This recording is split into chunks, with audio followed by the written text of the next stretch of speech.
Hello everyone, good morning, welcome to the new vlog.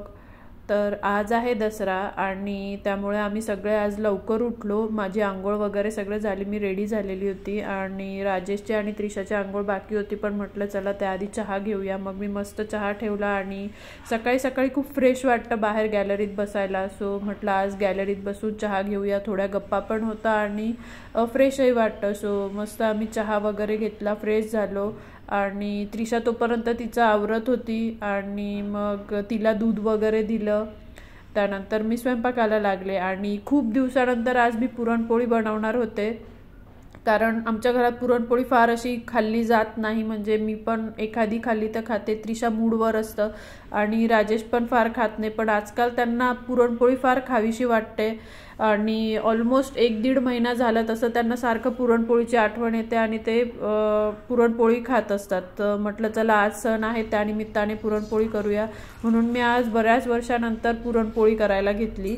कारण इतर वेळी सण असला की पुरी, बटाट्याची भाजी, श्रीखंड वगैरे असा आमचा बेत असतो, पण आता आणि कुणी खात नसल्यामुळे मी नव्हती करत आणि आता म्हटलं चला राजेशना आवडत आहे तर यावेळी पुरणपोळीच बनवूया। मग मी पटकन डाळ वगैरे शिजायला घातली आणि एकीकडे डाळ शिजायला घातली आणि दुसरीकडे लगेच आमटीसाठीचा मसाला वगैरे बनवायला घेतला आणि इकडे बघा तुम्ही पुरण रेडी झालं आहे आणि मसाला इकडे रेडी झाला लगेच। आणि ते झाल्यानंतर मी लगेच कणिक वगैरे भिजवून घेतली आणि बाकीची तयारी पण सुरू केली लगेच। कणिक वगैरे भिजवून ठेवली की मग मला नंतर पूजेचं सामान वगैरे काढून ठेवायचं होतं, कारण पूजा राजेश आणि त्रिशा मांडणार होते। मग म्हटलं कणिक भिजवून घेऊया आधी, त्यानंतर मला त्यांना सामान काढून देता येईल। आणि मग इकडे त्यांनी ती लगेच पूजेची तयारी सुरू केली, दोघांनी मिळून मस्त अशी पूजा मांडली होती यावेळी।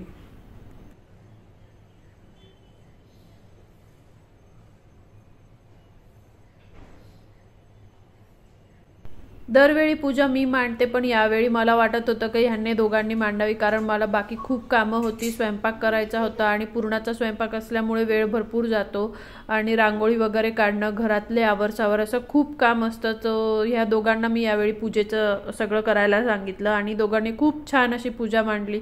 इथे राजेशचं त्रिशाच्या ड्रॉइंग बुकवर सरस्वती यंत्र काढण्याचं चाललेलं आहे आणि छान मांडली त्या दोघांनी पूजा। इवन म्हणजे डेकोरेटही खूप सुंदर केली, मी त्यांना मस्त वस्तू आणून दिल्या त्रिशाने आणि त्यांनी मिळून मस्त अशी पूजा मांडली।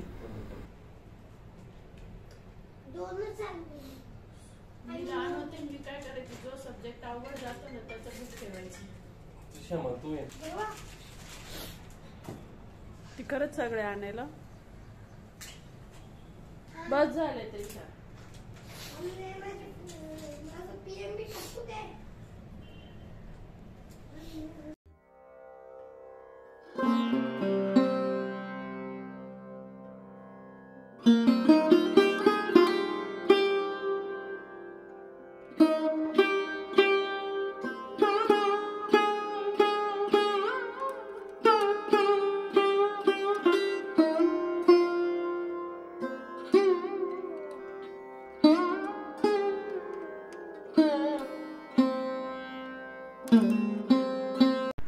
पूजा वगैरे त्यांची मांडून होईपर्यंत मी इकडे स्वयंपाक करत होते आणि खूप वर्षानंतर ॲक्च्युली मी पुरणपोळी करायला घेत होते। तर मला भीती वाटत होती जमेल की नाही, पुरण नीट जमेल की नाही, पोळ्या फाटणार तर नाही ना, पुरण बाहेर तर येणार नाही, असे खूप प्रश्न होते मनात।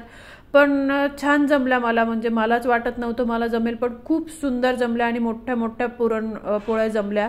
पण मला नंतर वाटलं की हे पुरण सगळीकडे पसरत आहे की नाही, पण खाताना जेव्हा बघितलं तेव्हा पूर्ण पोळीमध्ये पुरण छान पसरलेलं होतं आणि टेस्ट पण खूप सुंदर झाली होती। आणि मग मी ठरवलं की नाही आता आपण दर सणाला पुरणपोळी करत जाऊया म्हणून, कारण त्रिशाने आणि राजेशने पण आवडीने खाल्ली आणि मलाही मस्त जमली। तो मला उत्साह आला की आपण करत जाऊया। आता मी प्रत्येक सणाला ऑलमोस्ट पुरणपोळी करण्याचा नक्की ट्राय करत जाणार आहे।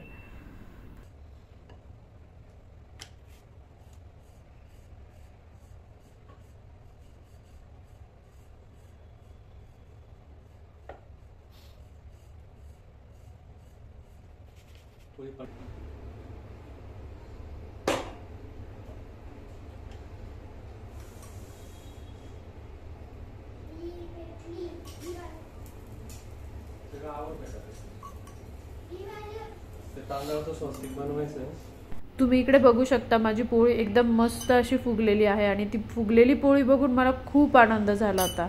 माझा स्वयंपाक ऑलमोस्ट रेडी झालेला होता, भजे फक्त बाकी होते, पण मी ते जेवायला बसायच्या वेळी गरम गरम करणार होते आणि पूजेचीही तयारी झाली होती। म्हटलं आता गाड्यांची पूजा वगैरे करून घेऊया, घराला तोरण लावून घेऊया आणि त्यानंतर जेवायला बसणार होतो आम्ही।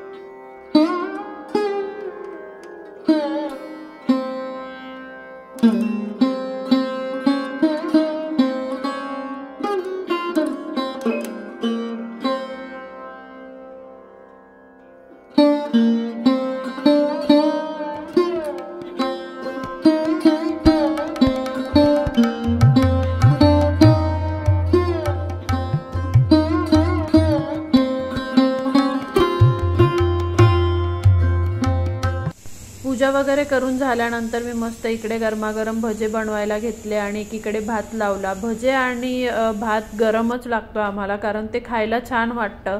सो मी तेवढंच फक्त ठेवलेलं, बाकी सगळं करून घेतलेलं होतं आणि ते झाल्यानंतर मस्त नैवेद्याचं ताट बनवलं, देवाला नैवेद्य दाखवला आणि मग मस्त आम्ही जेवायला बसलो। स्वयंपाक सगळा खूप छान झाला होता, आम्ही तिघांनी पोट भरून जेवण केलं।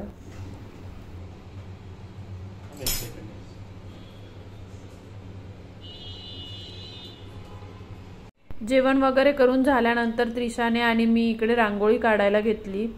त्रिशा आजकाल रांगोळी काढण्याचा प्रयत्न करते, म्हणजे तिला आवड निर्माण झाली आहे की सण असला की ती माझ्या आधी म्हणते की आई आपण कधी रांगोळी काढायची म्हणून, आणि तिने आणि मी आम्ही दोघींनी मिळून छान अशी रांगोळी काढली।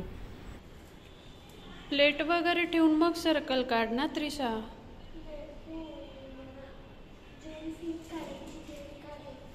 हां, रांगोळी वगैरे काढून झाल्यानंतर मी घरातलं आवरसावर केली आणि थोडंफार डेकोरेशन केलं। म्हणजे फार असं काही नाही केलं, पण ज्या काही छोट्या मोठ्या वस्तू असतात ज्याने घर खूप सुंदर दिसतं आणि फेस्टिव्ह असा वाइब्स येतात, तसं मी थोडंफार करण्याचा प्रयत्न केला।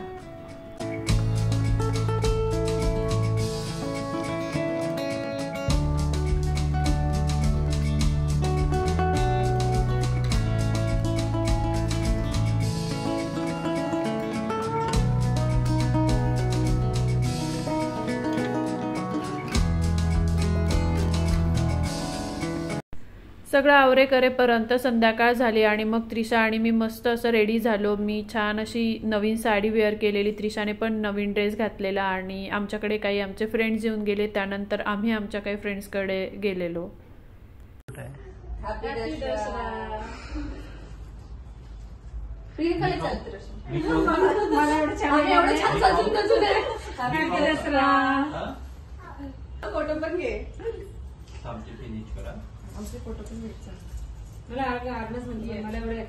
अबे राजेश पा मस्त जमते हे खाली बरोबर।